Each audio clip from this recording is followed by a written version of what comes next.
бул жактан здание алып атабыз. Буга ачыгын айтып коюш керек, биздин президентибиз дагы жардам берди. Биз өзүбүз ушундай идеяны айтканбыз. Кудай буйруса Кыргызстандын тарыхында официально документально эми биринчи жол ушундай вакыф коюлат. Ал вакыфка кимдер? Сиздердин Либойдун балдары кийин келе турган болсо, мына Чубак ажы 12 жыл окуганбы, Чубак ажыдай болуп 12 жыл окуза, 12 жыл бекер болот. Экинчиси, Египетте, Иорданияда, башка жакта биздин илим алып аткан балдарыбыз бар. Алар келген болсо дагы бул жакта айтат, кыргыздарда вакыф коюлган экен го дейт. Ошол жакта орун бош болсо ошол жакка кете берет. Эми сиздерде бол бардык эле сразу келе албайт. Акчасы жоктор бар. Бирок бекем намаз окуган, айылда кичине эле акчасы бар, эптеп чогута албай жүргөн инсандар бар.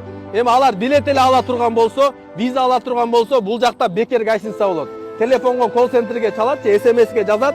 Ушундай силерде Кыргызстанда бекер ушундай кыргыздар үчүн вакыф коюлган экен го, ошол жакка жатайын деп келип карайт да, 16 сентябрь бош эмес, 20 сентябрдан 30 сентябрга чейин ушул жакка бекер жатып кетсеңиз болот деп. Вакыф деген ушул нерсе. Ошондойго биз азыр Кудай буйруса аракет кылып атабыз Кыргызстандын биринчи тарыхында. Бул жакка президентибиз да жардам берип атат, алар документацияда бул жакка көп нерсе бар экен да. Эми сиздер угуп каласыздарбы, Кыргызстанда баягы кыргыздар боюнча вакыф коюп кеткен экен, биздин ата бабаларыбыз келген экен, бекер Мединадалар жашайт экен депчи. Андай укканыңыздардын бардыгы бул жакта кыргызстандардын эч кандай вакыфы жок турганда. Бул жактагы Якупбей деген вакыф коюп кеткен, ал дагы бир убакытта Орто Азиядан да.